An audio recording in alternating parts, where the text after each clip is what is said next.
Money is easy. Money is simple. And I'm here to channel to you to help you break through. Just whatever stuck energies are present, whatever has been holding you back from experiencing financial abundance, financial wellness, financial well-being, financial health in your life. And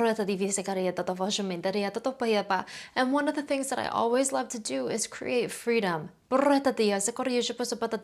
For me, freedom is aligned with truth and love. So,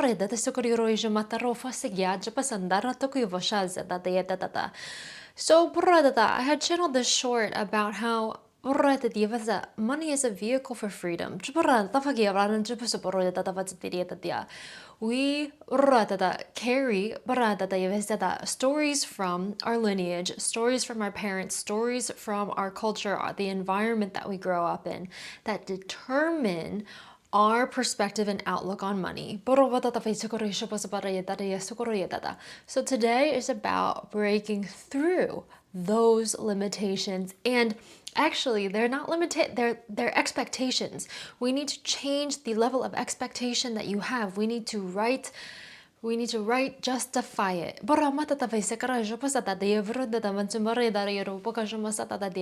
And I invite Holy Spirit energy.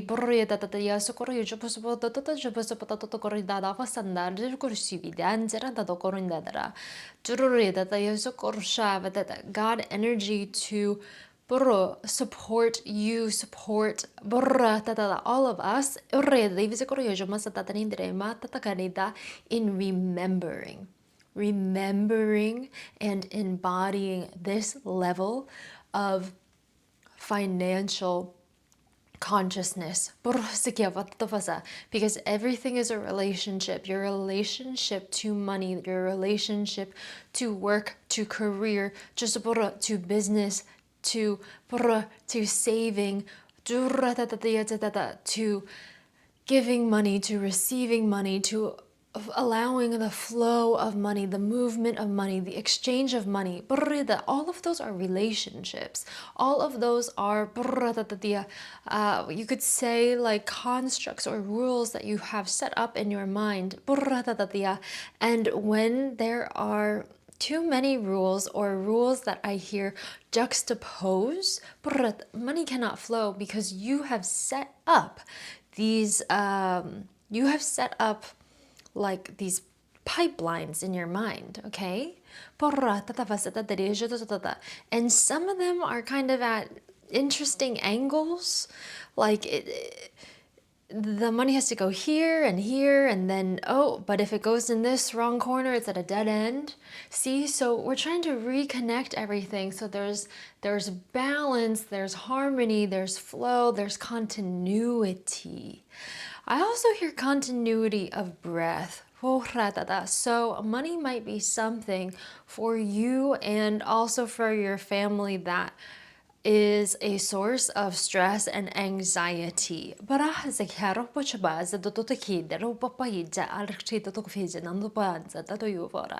It's because those feelings were placed on money.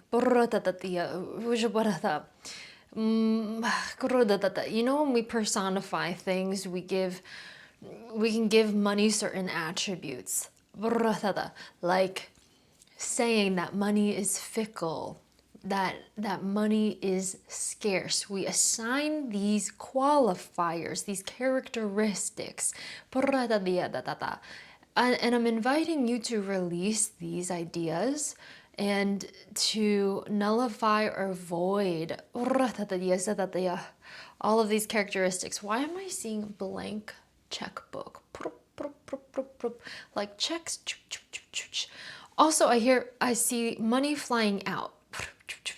Like money goes out and never comes back in.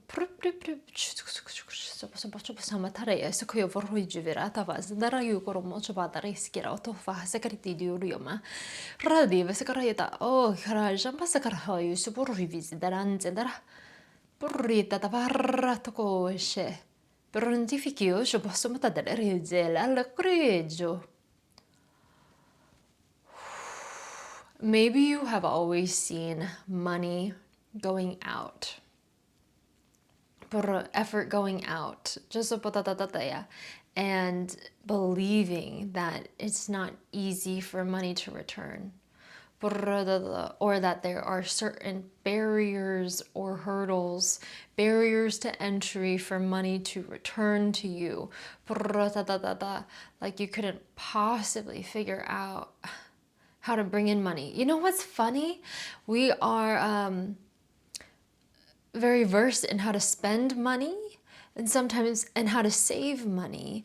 And it's the same thing with creating money. It's a skill. It's something that you're able to learn. It's something that you are able to pick up. It's something that you can refine.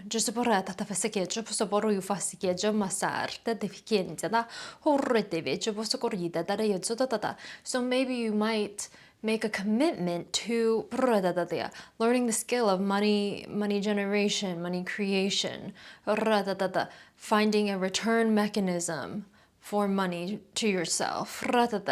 And even allowing, okay, this is one tied to self-worth and self-esteem.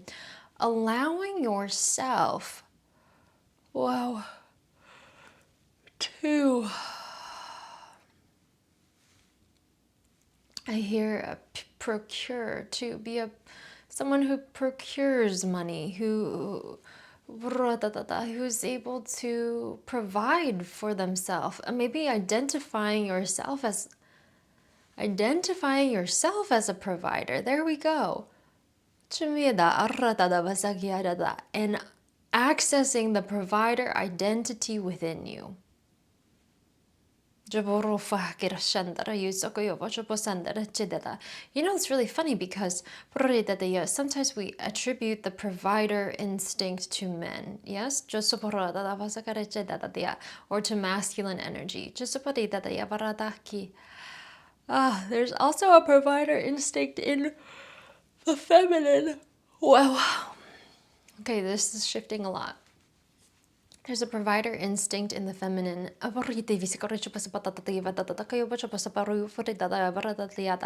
So if you are a feminine, I want you to catalog all of the ways that you do provide.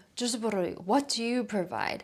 And you tap into that energy, that energetic mechanism. Feel into that energetic mechanism.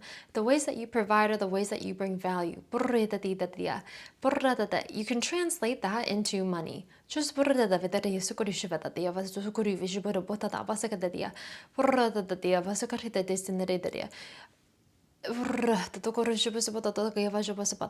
Maybe there's something about there are typical ways that men provide and it hasn't been able to translate to you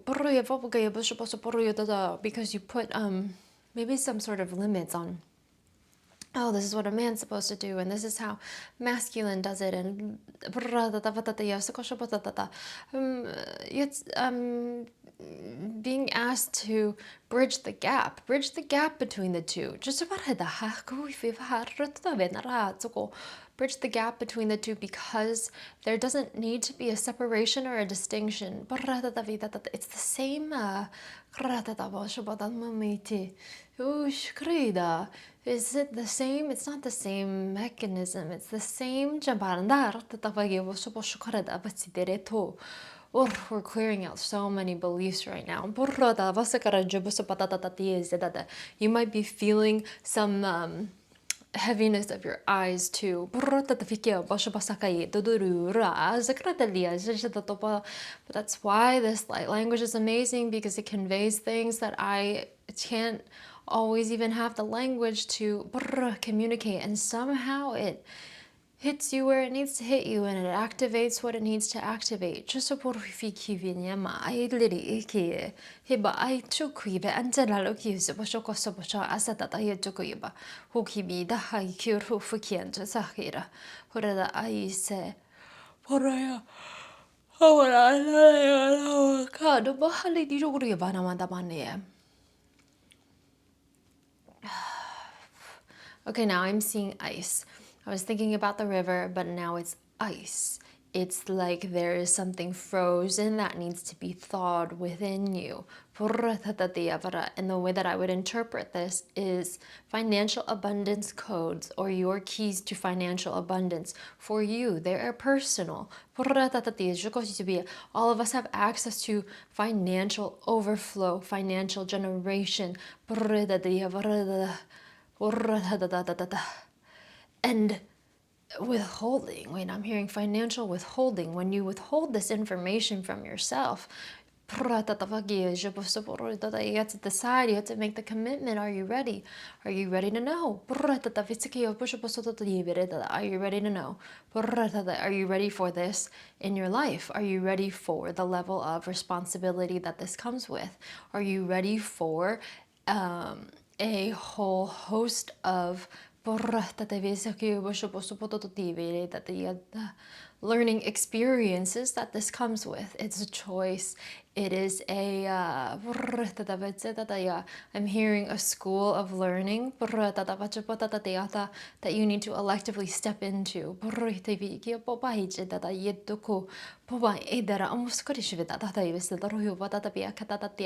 Because it comes with different types of interactions that you have with people, a different way of seeing the world, a different way of evaluating decisions and making choices, a different way of showing up, a different way of structuring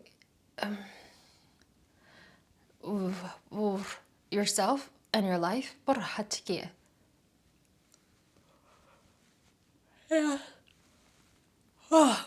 And, it can all be, this can be easy. It can be easy. But I'm going to pause here to give you the opportunity to make the choice for yourself, to choose. It's interesting with levels of freedom, there come many more choices and options that we have. And I know at some points in my life, even I've had some trouble with all of the options available. And it can turn into overwhelm. And so we will create sort of these barriers to, in a sense, keep ourselves contained and safe. We create these walls to keep us in an enclosed space until we're ready to expand the space within our room. So it has to be an activation that you choose for yourself and that you want, and at the time that it feels aligned, it will come alive for you and you will be able to enter into that learning school of your life. You'll be able to enter into that new chapter. And if and when you are ready, follow me to part 2, because that's what we're going to activate.